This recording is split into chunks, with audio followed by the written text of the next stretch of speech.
नाशिक जिल्ह्यात धरणाचं पाणी तळाला लागलंय। धरण साठा 27% आला असून 150हून अधिक टँकर्सनं पाणी पुरवठा होतोय। गंगापूर धरणातून पाणी साठ्याचा आढावा घेतलाय आमचे प्रतिनिधी योगेश खरे यांनी।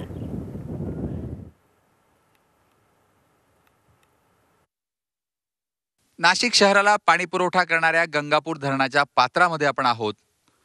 आपण बघू शकतोय ज्या ठिकाणाहून हे पाणी सोडलं जातं, गोदावरी ज्या ठिकाणाहून प्रवाहित होते त्या पात्रामध्ये आज पूर्णपणे या ठिकाणी कोरडं ठाक झाल्याचं दिसून येतंय।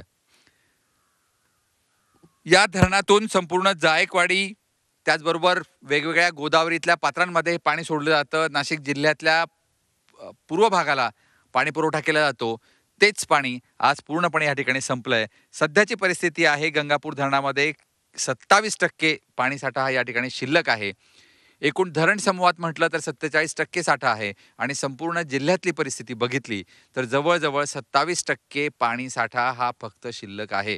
सध्याच्या परिस्थितीमध्ये 144 गावांना 140 टँकरनं पाणी पुरवठा होतोय। यामध्ये जवळजवळ 400 वाड्या आहेत आणि त्यामुळे एकूणच मार्च महिन्यातच इतकी भयावह परिस्थिती नाशिकमध्ये आल्यामुळे इतर ग्रामीण भागाचं काय अशी परिस्थिती या ठिकाणी दिसून येते। जर धरणांच्या जिल्ह्यातच अशी परिस्थिती असेल तर येत्या काळात पाण्याचं किती मोठं संकट उभं राहणार आहे हे सुद्धा या चित्रावरून आपल्याला दिसून येत आहे। त्यामुळे येत्या काळामध्ये पाण्याचा प्रत्येक थेंब वाचवण्याची गरज आहे। प्रत्येक नागरिकांना जर काळजी घेतली तर येत्या पावसाळ्यापर्यंत आपल्याला हे पाणी पुरू शकतं। व्हिडिओ जर्नलिस्ट सोनू भिडेसह योगेश खरे, झी मीडिया, गंगापूर धरण, नाशिक।